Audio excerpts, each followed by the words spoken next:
ఈ ఎదవని అసలు ఏమని తిట్టినా కూడా తప్పులేదు. రెస్పెక్ట్ ఇవ్వకుండా మాట్లాడుతున్నా అంటారేమో. అసలు ఈడు చేసిన పని ఏంటో తెలిస్తే ఆడిని తిట్టడం కాదు, ఏం చేసినా కూడా తప్పులేదు అంటారు. ఫస్ట్ అయితే ఒక ఆడియో పెడుతున్నా వినండి. మీరు అందరూ దివాళీ సెలబ్రేషన్లో ఉంటే మేము గవర్నమెంట్కి మీలాంటి అమ్మాయిల రేప్ గురించి మేము సబ్మిట్ చేస్తున్నాం. Right, both were not same. అసలు ఎవరితనో ఏం చేశారో చెప్తాను చూడండి. మన ఒక పాప వీడియో అయితే పెట్టా కదా, ట్రీట్మెంట్ కి హెల్ప్ చేయమని. వాళ్ళ దగ్గర డబ్బులు తెప్పేశాడు ఈడు. అలాంటి వాళ్ళకి హెల్ప్ చేయాలి కానీ వాళ్ళ దగ్గర డబ్బులు తెప్పేశాడు. అసలు ఏమైందంటే మన వీడియో పోస్ట్ చేశా కదా, ఆ వీడియోలో వాళ్ళకి డైరెక్ట్ గా అమౌంట్ తీసుకెళ్ళిద్దామని వీడియోలో నాది ఇంకో ఫోన్ నెంబర్ అయితే ఉంటుంది, అదైతే పెట్టా.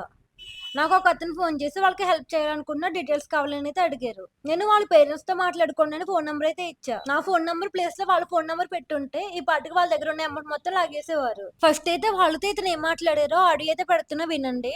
భవ్యశ్రీ పర్సన్స్ ఉన్నారో వాళ్ళ ఇంట్లో, దాంట్లో అబ్బాయికి వెళ్ళి పిలిపిస్తున్నారు. అమ్మాయి ఎవరైతే ఉన్నాడో కాకినాడ ఎవరైతే నంబర్ ఇచ్చారు సుబ్బు, వాడికి కాకినాడ కొంట్లో క్లర్క్ అపాయింట్ చేస్తున్నా. మీరేం వరి